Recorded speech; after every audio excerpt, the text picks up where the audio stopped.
আবারও স্বাগত জানাচ্ছি স্টারলাইন রান্নাঘরে। দুটো রেসিপি যে দুটো চিকেন দিয়ে তৈরি, সেটা মজা নেওয়ার আগে জেনে নেই পুষ্টি তথ্য। আমি যাচ্ছি তামান্নার কাছে।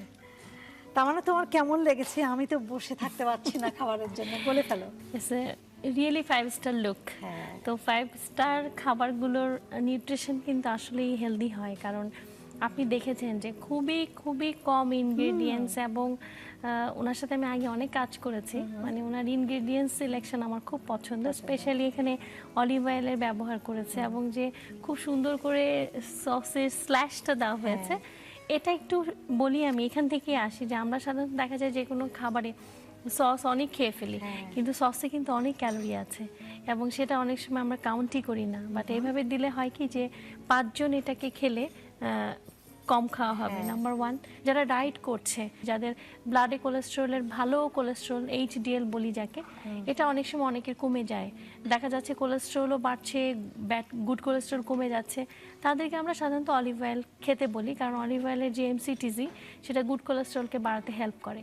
কিন্তু অনেক সময় আমরা নিজেরাও বুঝি না যে আসলে অলিভ অয়েলটাকে কীভাবে, আপনি একটা সাধারণ চিকেন অলিভ অয়েল দিয়ে রান্না করলে সেটা খেতে পারবেন না, টেস্ট আসবে না ভালো। কিন্তু এখানে আদার্স যে সিলেকশনগুলো ছিল ইনগ্রেডিয়েন্টসে, যেমন লেমন রাইন ছিল, বা একটা যে আলাদা ফ্লেভার আসবে, এটার কম্বিনেশনটা আসলে অলিভ অয়েলের সাথেই হয়। তো যারা HDL নিয়ে খুব সচেতন, বাড়াতে চাচ্ছেন, তাদের জন্য এটি খুবই ভালো রেসিপি। শুধু রেকমেন্ডেশন করব যে এটার সাথে হয় ভেজিটেবল স্যুপ, অথবা একটা মিডিয়াম সাইজ পটেটো, বা খুব অল্প রাইস, যে কোনো একটা কিছু চুজ করে এটাকে মিল হিসেবে খেতে। অনেক ধন্যবাদ। আমি আর কথা বাড়াচ্ছি না, কারণ আমরা এটা একটু পরেই শেষ করব। তোমার জন্য রয়েছে স্টারলাইনের পক্ষ থেকে গিফট। থ্যাংক ইউ আপা, আপনাকে, স্টারলাইনকে এবং ATN-কে। দর্শক, কেমন লেগেছে পুষ্টি তথ্য সহ আমাদের রেসিপি? নিশ্চয়ই ভালো লেগেছে, তাই না?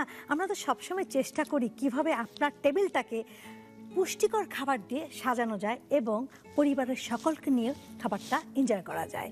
নিয়ে আসবো আবারও এরকম সুন্দর সুন্দর রেসিপি। আমাদের সাথে থাকতে ভুলবেন না। দেখা হবে আগামী পর্বে একই সময় একই দিনে স্টারলাইন রান্নাঘরে। সে পর্যন্ত ভালো থাকুন, সুস্থ থাকুন, থাকুন সুন্দর। আল্লাহ হাফেজ।